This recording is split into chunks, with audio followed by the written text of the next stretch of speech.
ॻाल्हियूं त घणियूं पर हिकिड़ो अर्ज़ु आहे ऐं पंहिंजनि सां हुजत जी ऐं उमेद बि अथमि त तव्हां मुंहिंजे ॿिनि लफ़्ज़नि ते अमल कंदो। 2023 आर्ट काउंसल में इलेक्शन थी पई लाड़काणे। उते असांजा प्यारा माण्हू आहिनि, कम वठंदड़ त घणा माण्हू हूंदा आहिनि पर कम कंदड़ माण्हू घटि हूंदा आहिनि।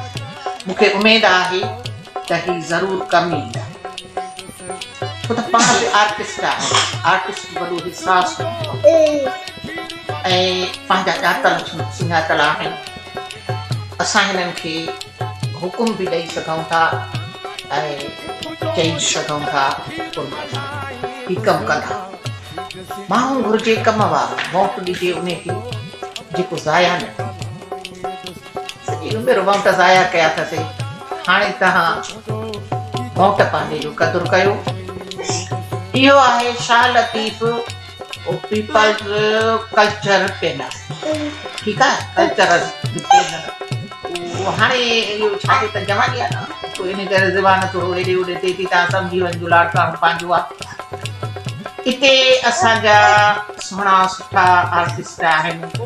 हिकिड़ो आहे अमजद गुल, इहो जनरेटर इहो, ऐं ॿियो असांजो आहे आर्टिस्ट बकर शाह भुंगड़ी यानी हनीफ सुहाग। ऐं टियों असांजो आहे लाड़काणे जो चॉकलेटी, उहो आहे जावेद शेख। ऐं हिकिड़ो असांजो वॾेरो आहे, असां हुनखे वॾेरो चऊं या खणी पंहिंजो बच्चो चऊं पर सुठी शख़्सियत आहे,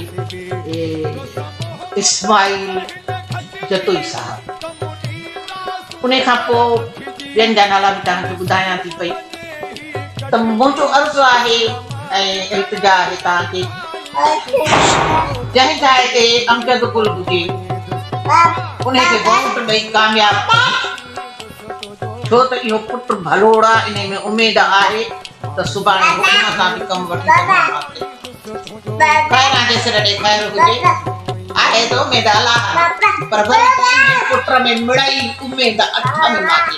जंहिंखे हा मां हाणे ॻाल्हि थी कयां पई त वोट वठंदो त कम बि ईंदो, जे न त खैरां जे सिर ॾे ख़ैर हुजे।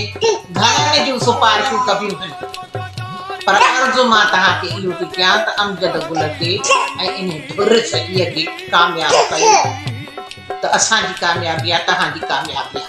हा बसि हाणे मां माणी सां ॾुक लही आहे।